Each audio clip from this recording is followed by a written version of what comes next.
1.5 years से मैं यहाँ पे as a personal trainer and nutritionist की जॉब कर रहा हूँ। आज मैं आपको मेरी स्टोरी बताऊंगा कि मैं यहाँ पे as a personal trainer nutritionist कैसे सिलेक्ट हुआ, सारा प्रोसीजर कैसा था, मेरा एक्सपीरियंस कैसा था, सब आपके साथ मैं आज शेयर करने वाला हूँ। सबसे पहले बात करते हैं मेरे सर्टिफिकेशंस की। तो मैंने काफ़ी सारे सर्टिफिकेशंस किए हैं, but it's not about certificate. Degree लेके तो आप इंजीनियर भी बन सकते हो, बट दैट डजंट मीन कि आपको एक डिसेंट जॉब मिलेगी या एक हाई पेइंग जॉब मिलेगी। It's about knowledge. सो मैंने सर्टिफिकेशंस तो किए ही किए हैं, but I keep upgrading my knowledge to the maximum level as much as possible, जिसके लिए मैं पॉडकास्ट सुनते रहता हूँ, अलग अलग बुक्स पढ़ते रहता हूँ। I try to upskill myself as much as possible, not just with the certifications but with the books, with the podcast, with the online materials. आपको राइट लोगों को फॉलो करना पड़ेगा, इंस्टाग्राम पे बोलो या फेसबुक बोलो, लिंक्डइन बोलो। राइट लोग क्या है, कोई भी पीएचडी होल्डर्स जिन्होंने पीएचडी कर रखी है न्यूट्रिशन में, फिटनेस साइंसेस में, they know what they are doing. उनको आप फॉलो करो, उनसे इंस्पिरेशन लो, उनके पॉडकास्ट सुनो, उनकी यूट्यूब वीडियोस देखो, you will get right knowledge. और बाकी जो भी लोग होते हैं, आई डोंट फॉलो देम, मैं उनकी सुनता भी नहीं हूँ। So that's the first thing, you need to keep upgrading yourself. अब अगर मैं बात करूँ मेरे सर्टिफिकेशंस की कि मैंने कौन से सर्टिफिकेट्स किए हैं, तो मैंने diploma in personal training certificate किया है from K11 school of fitness sciences. वहाँ से स्पेशल पॉपुलेशन का भी कोर्स किया था। मैंने प्रिसीजन न्यूट्रिशन का कोर्स किया है, मैं एक सर्टिफाइड न्यूट्रिशनिस्ट भी हूँ। उसके बाद CPR AD certificate, TRX certificates and even जो body building contest prep certification होती है वो भी मैंने किया है।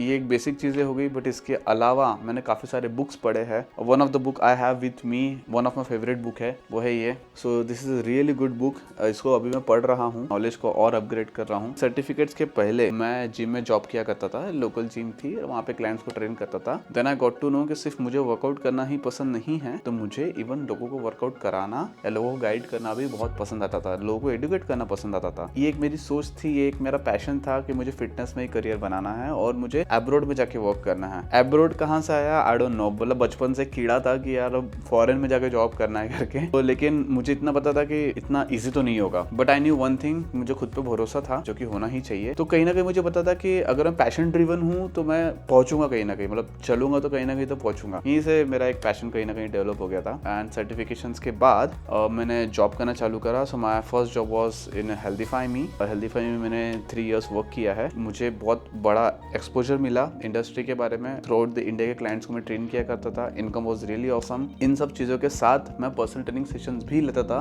नागपुर में। मैं नागपुर से हूँ। इसके वजह से मैंने अपना एक पोर्टफोलियो क्रिएट किया। सिर्फ सर्टिफिकेशंस ही नहीं, तो एक्सपीरियंस भी आया मेरे पास। रिलेवेंट एक्सपीरियंस होना बहुत मैटर करता है। तो मेरा एक कहीं ना कहीं पोर्टफोलियो स्ट्रांग हो गया था कि मैं पहले भी क्लाइंट्स ट्रेन किया करता था। सर्टिफिकेशंस के बाद भी मैंने ट्रेन किए। हेल्दीफाई में मैं जॉब करता हूँ, जहाँ पे मैं ऑनलाइन संभालता था, तो कहीं ना कहीं मेरे पास एक अपर हैंड था। अब इसके अलावा मैं जॉब ढूंढना चालू कर दिया था मैंने अलग अलग कंट्रीज में, कि मैं सोचा कि थोड़ा सा एक्सप्लोर करते हैं। ज्यादा मैंने ढूंढा नहीं, क्योंकि मैं एक कंफर्ट जोन में कहीं ना कहीं चले गया था। हेल्दीफाई में से अच्छी इनकम आ रही थी और थोड़ा सा ठीक ठाक कर रहा था। द थिंग वाज कि मेरे ऑलरेडी कॉन्टैक्ट में कुछ लोग थे जो दुबई में एज अ पर्सनल ट्रेनर की जॉब कर रहे थे, जिनको मैं यूट्यूब वगैरह पे देखता था, इंस्टाग्राम पे देखता था। तो उनको देख के समझ में आता था कि they are living very good life, और मुझे भी ऐसा लगा कि मुझे जाना चाहिए। पहले तो मैंने उनसे कॉन्टैक्ट किया, but again no reply from them. फिर मैं जॉब देखते रहता था लिंक्डइन पे या इंडीड पे कि कहीं पे जॉब अवेलेबल है क्या। Now I know one thing कि अगर मैं अप्लाई करता हूँ तो देयर इज हायर चांसेस कि मुझे वहाँ से कॉल बैक आए या कुछ हो। तो मैंने इवन उनको मेल भी किया, अपना रिज्यूम वगैरह मैंने उनको दिया, अपनी CV दिया था मैंने,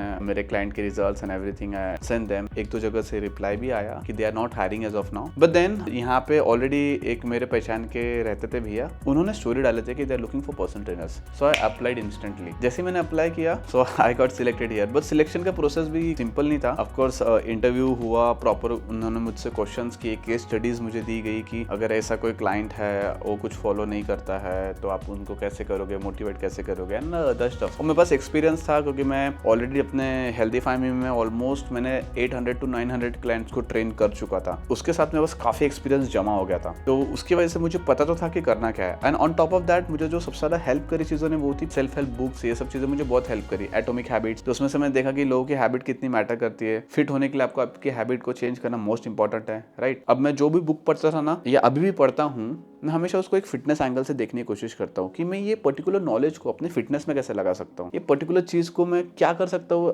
इसको कैसे मैंने तोड़ू मूड़ू या क्या करूँ कि मैं अपने क्लाइंट को नॉलेज डिलीवर करूँ। तो ये सब चीज़ें पहले से थी, तो मैं कहीं ना कहीं प्रिपेयर्ड था। तो जब केस स्टडीज मुझे दी गई तो it was very simple for me to do. अब मैं आपको एक चीज़ बता दूँ कि जब मैं सिलेक्शन प्रोसेस में था तो सिर्फ मेरी एक अकेले की एप्लीकेशन नहीं थी, बहुत सारे एप्लीकेशन आए थे। That's why I said you need to keep upgrading your knowledge था, एक्सपीरियंस था, टैक्टिक्स थे, जिसकी वजह से मैं कहीं ना कहीं हाईलाइट हुआ and then I got selected. Most important thing is my body composition as well. मैं काफी लीन था उस टाइम पे भी। आई एम नॉट सेइंग कि you have to be super lean to get selected here in Dubai, but believe me when I say this कि आपको एक फिट बॉडी होना बहुत जरूरी है। मतलब एटलीस्ट आप एक नॉर्मल, एक healthy, like below 15% body fat is what I would say आपका रहना तो चाहिए ही चाहिए। यहाँ पे आया तो वीजा वगैरह सब कंपनी स्पॉन्सर्ड था, सब कंपनी ने दिया हुआ था, तो मुझे उतना कुछ टेंशन था नहीं। बट यहाँ पे आने के बाद मेरे पास हेल्प कुछ भी नहीं थी, ठीक है। यहाँ पे कुछ कलीग्स थे, कंपनी में ऑलरेडी वर्क कर रहे थे, तो थोड़ी बहुत हेल्प मिली, but I had to figure everything on my own. And when I say this, it was not easy at all.